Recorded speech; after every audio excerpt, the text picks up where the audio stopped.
ज्योति,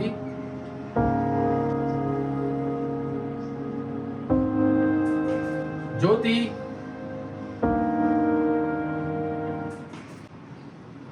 ज्योति।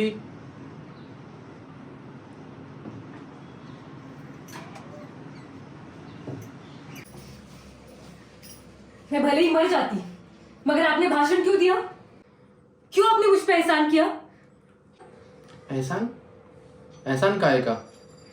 आखिर हम एक ही घर के आदमी हैं। मैं इस घर की नहीं हूँ। गुस्से में ही कह लो, लेकिन फिर भी मैं इस घर की नहीं हूँ। मैं आप लोगों में से किसी की भी नहीं हूँ। ये दोबारा मत कहिएगा। फिर किसकी हो भाई?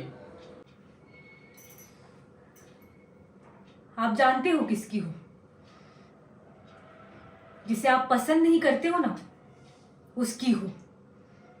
जिसे आप अछूत मानते हो, उसकी हूँ। जिसे आपका ये पाक साफ मन छूकर नापाक होता है ना, उसकी हूँ। तुम गलत सोचती हो ज्योति।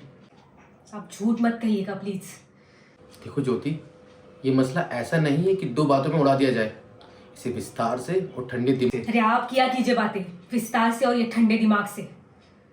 मेरे पास समय नहीं है और ठंडा दिमाग भी। मुझे अपनी लड़ाई लड़ने जाना है।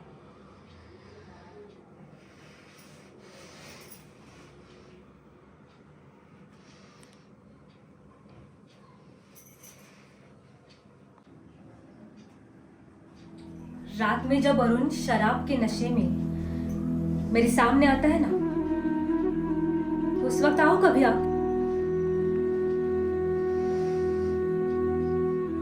उसकी आंखों में ना जंगली जानवर उतर आता है। होठों पर, चेहरे पर, शरीर के एक एक अंग में अरुण जानवर होता है। जानवर की प्रकृति उससे अलग ही नहीं होती है।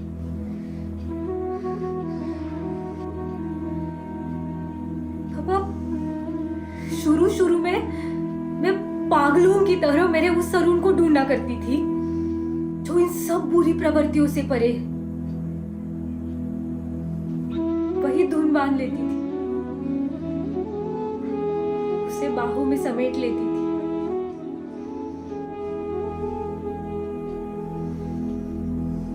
अनुभव ने सिखाया है मुझे, ऐसा कभी नहीं होता। जानवर भी अरुण है और प्रेमी भी अरुण ही है। राक्षस भी अरुण ही होता है और कवि भी अरुण ही होता है। ये दोनों ना एक दूसरे से बंधे हुए हैं, एक में एक है। एक है। आप बताइए, ये बताइए ना, कौन सी पशुता को जड़ समेत नष्ट करूं? कौन से भगवान को जगाऊं? बताइए। इन सबको मिलाकर ही अरुण बना है और जैसा बना है मुझे वैसा स्वीकारना है।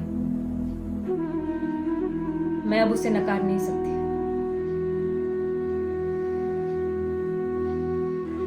क्यों? अगर ये फैसला है तुम्हारा तो मैं भी तुम्हारे साथ रहूंगा। वो नहीं होना है पापा जी। लड़ाई में पीठ दिखाना गलत बात है, या आप ही ने तो सिखाया है लगातार। परिस्थितियों के सामने घुटने टेक देना कायरता है। ये तालियां पीटने वाला वाक्य आप ही तो कहते रहे आज तक, और ये कहकर कि हमारा बाप कितना महान है, हम भी तालियां पीटते रहे हैं।